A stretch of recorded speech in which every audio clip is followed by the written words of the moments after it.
Hi there and welcome back to the channel. Today on the bench is a Sony Trinitron KV-1340UB from about 1982 or 83.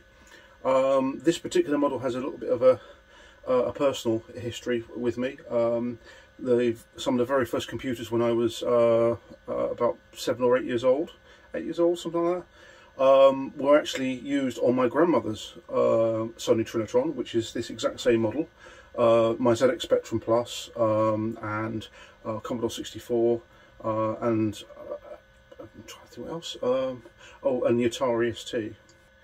This particular television was purchased about 3 years ago, something like that. I've not done anything to it at all. I turned it on and used it. Though recently it's been showing some signs that it needs a service. So the tuner is not particularly good. The picture is actually starting to reduce in width, in height. The width is starting to move a little bit. The screen control seems to be a little bit too high. You can't get the picture right down to a dark screen, like a dark picture. So I'm going to crack this open. It's actually the first time I've cracked this one open, so it'd be quite interesting to see what's going on inside. Do a service, see whether there's any caps which need replacing. Safi's joined me for this one, haven't you? What, lady? Yes. Yeah. You like joining me, don't you? Yes. What? And let's crack on with it. I've recently purchased another set of tools. This is from the Lidl supermarket stores. I think it was about £25. It's a cheap set, and it's got some interesting little tools and bits and pieces. I'm going to go through all my old tools and see what's I can throw out. Some of it I've had for many years and I don't want to throw it out, but other parts I think, yes, they've had their time. It's a great little set. It's got voltage rated drivers. It's even got a bottle opener, so you basically have beers while you're doing the electronics. That's going to go down well. So yeah, it's a great little thing. It's in a little carry case handle type thing, and it could go on the wall. So I'll find somewhere to put it, really. So.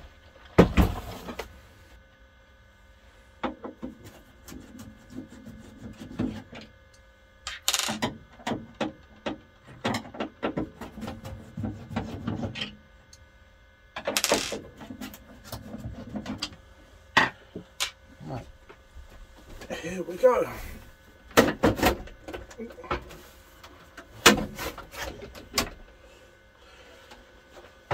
Okay.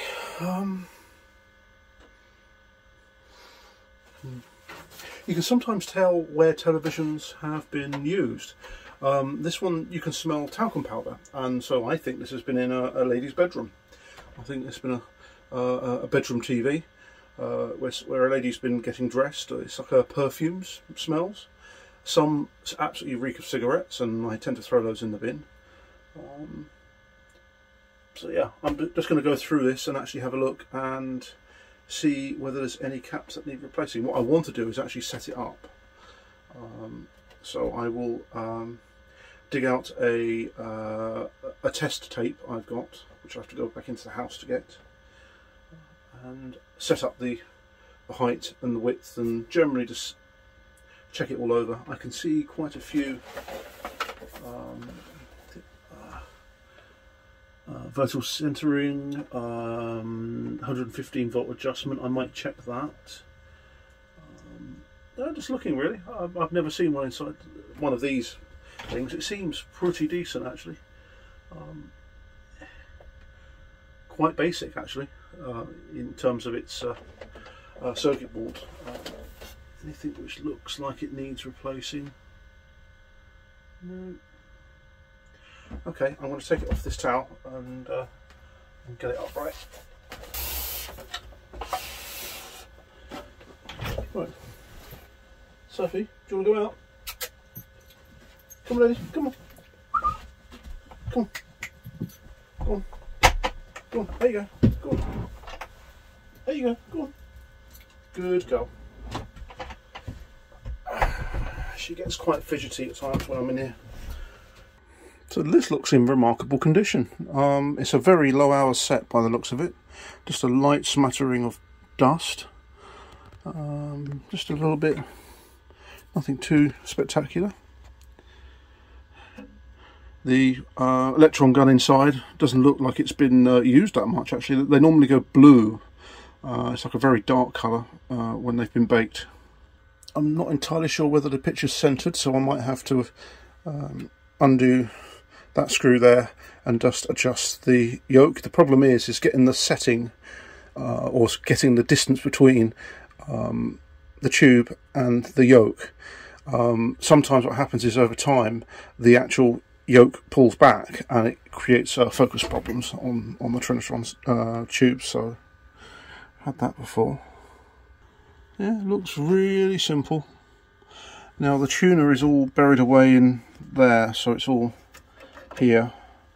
So what I'll do is I'll actually try and pull that out, and then I will reflow the solder on it. I'm going to look for solder joints. In fact, I can see. Go on, focus, you fuck. No, it's not going to. Is it going to focus? Let's try that. There we go. Most of the solder joints look okay. There's one or two I would probably reflow. Yeah, it's not too bad. There we are. It looks quite reasonable in there. Lovely and clean. This was a relatively basic Sony TV at the time, but they sold in quite a lot of numbers. It's actually got two tuners. There's actually one on the front and one at the back, and you've got a button for it. I'll show you that later on. So it's two tuner inputs. Yeah, there we go. As I said, let's go in and look at the tube. This is an SCC 500EA chassis with a A34JBU00X tube. It's a pretty decent picture on it, when I first got it, but it's been slowly degrading, which I think is capacitors. So, right, let's pull the board out and have a look for solder joint problems. This is actually soldered. So rather than being a separate connector onto the main board, it's actually soldered. So is that. So they've basically built it down to a price rather than, which is because it was a basic set in its day. It wasn't a particularly high-end spec. So I might have to work around that. Let's see whether we can get this tuner out, and I'm going to spray some contact clean, the contact cleaner on it, on the controls. Oh, there we go. I have no idea what I'm doing here. I have got a manual, so there we go. So this is the tuner on the front, just here. Is that there? Yeah. And that is controlled by that one. And then the one at the back is for these ones. So I think I know what this is. This is where all the tuning takes place. So it's I think that pops off if I remember. Yeah. Okay.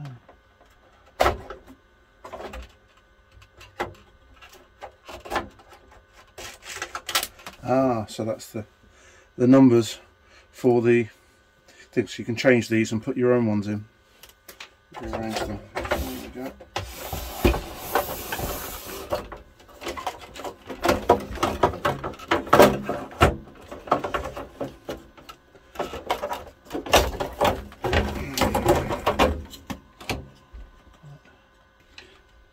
It's actually little neon bulbs. Can you see that? It's very difficult to see on the camera, but it's little neon bulbs. and there were more holes, so there was actually more channels, so this could have a lot more in there. That's interesting.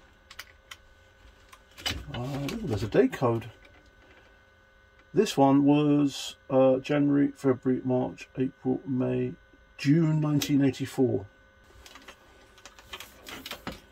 Right, so what I'm going to do is I'm just going to reflow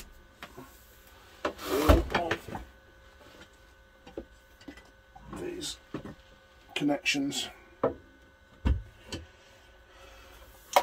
Try and get it in shot.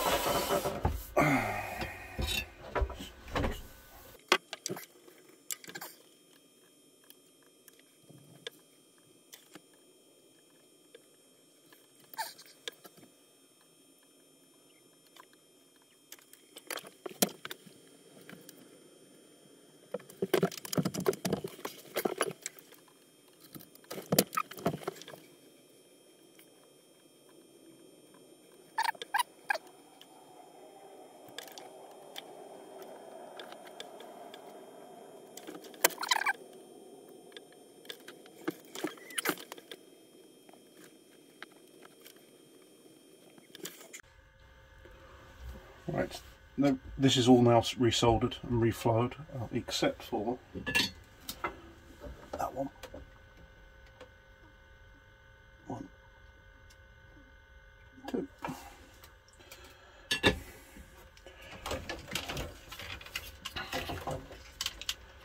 I've also noticed that the actual tuner starts drifting, which is inherently a problem with it. Let's get this back in.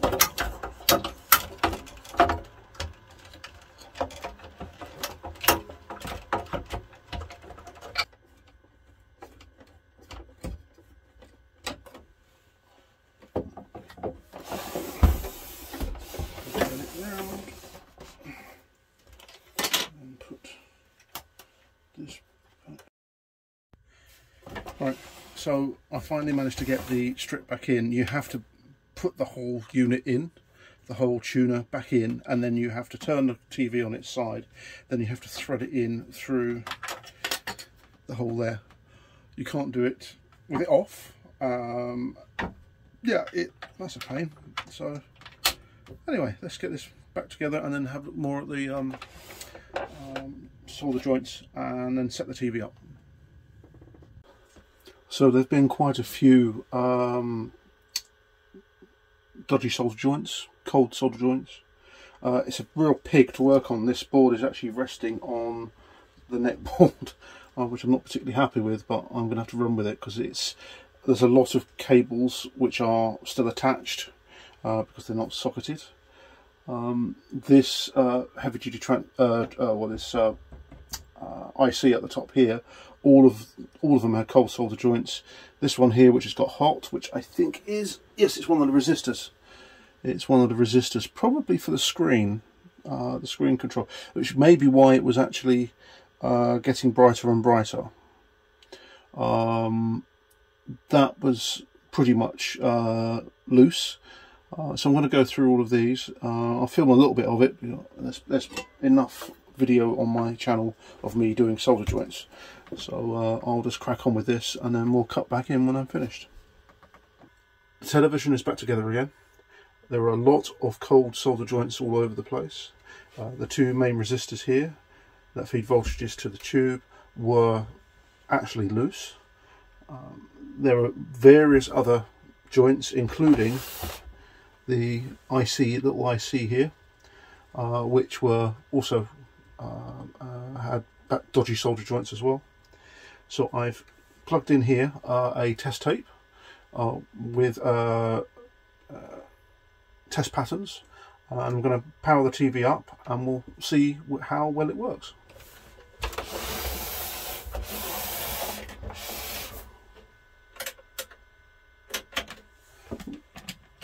Reset.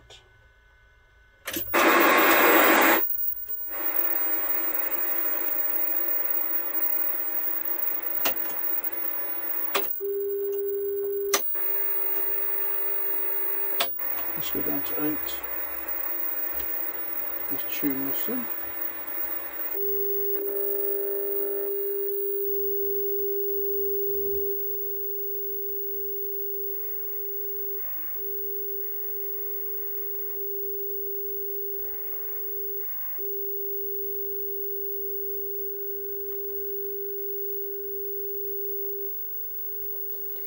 There we go. Now, can I bring the brightness right down? No. As you can see, the brightness only goes down that far. Same for that. The contrast. It's just not... The contrast range is quite reasonable, but the brightness definitely isn't. So I need to adjust that. Also, I want to expand the picture just a little bit. So what I'm going to do is I'm going to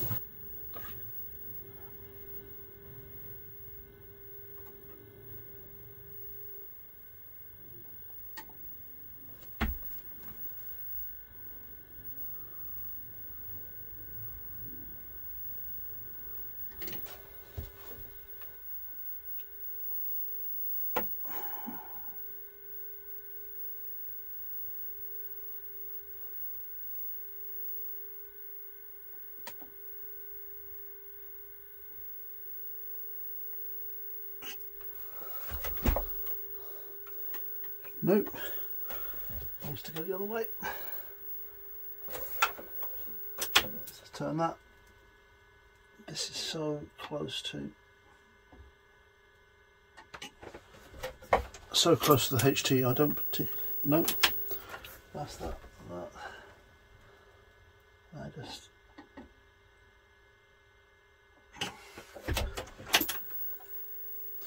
no, that's too jacked up.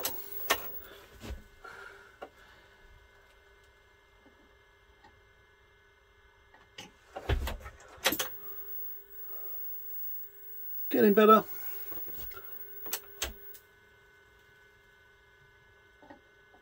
I got a little buzz off it just now on the last. Getting there. Thing is if I actually then look at the screen, my hand moves and I'm going very close to HT components I don't particularly want to get anywhere near.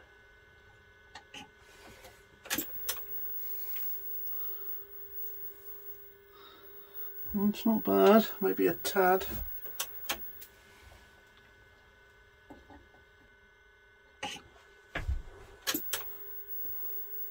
There we go, that's better. Yeah, yeah, that was quite a difficult.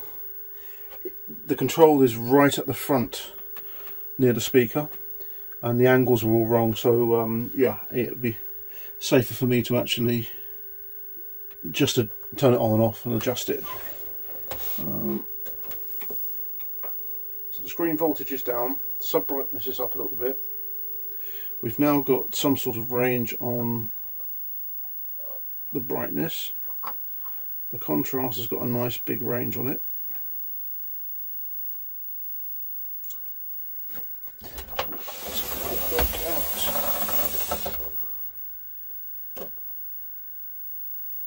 Vertical centering. I'm going to leave it actually. I'm happy with this. Sometimes you can over adjust a TV. It can be a little bit too much.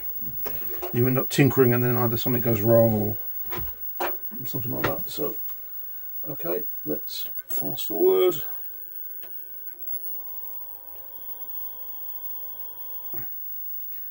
Yep, a little bit of bleeding, but that's fine.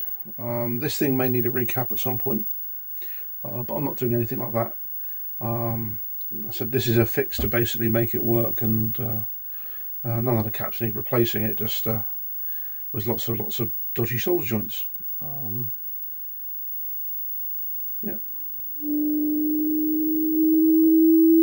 Yep, sound is fine. So let's try the RF aux. So you got the one on the back, which is like a standard TV, but then you got this one here, which has then got this thing called GT. And I've got no idea what GT means. We plug in here. and then I then tune, and there we are. So you can see that the RF on it is a little bit noisy. So essentially it's actually one tuner with two inputs, one for this slot here and then one for there, and yeah, even the little AFT is not necessarily going to help. It's just a noisy one. I found on some tuners that one channel is absolutely fine, the other one is really noisy on these mechanical tuners. So, but yeah, I'll plug it back in to the other side, and as you can see, back to there, it's fine. We've got that one there. So, put the thing back on.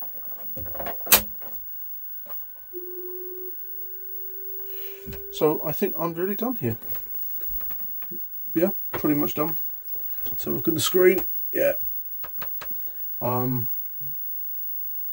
This will fight another day. I'm going to put the cover back on and take it back up into my office. This won't. Now that I fixed the other TV, the original My Daily Driver had a problem, and I fixed it in a previous video, and so I got this one out of storage, and admittedly it had been in cold storage for about 2 years, but it's actually in remarkably good condition. The tube's really lovely and strong. Tuner's a bit rubbish. This is not a transformer television. It hasn't got a transformer. So I doubt whether I can actually probably safely put a composite on it.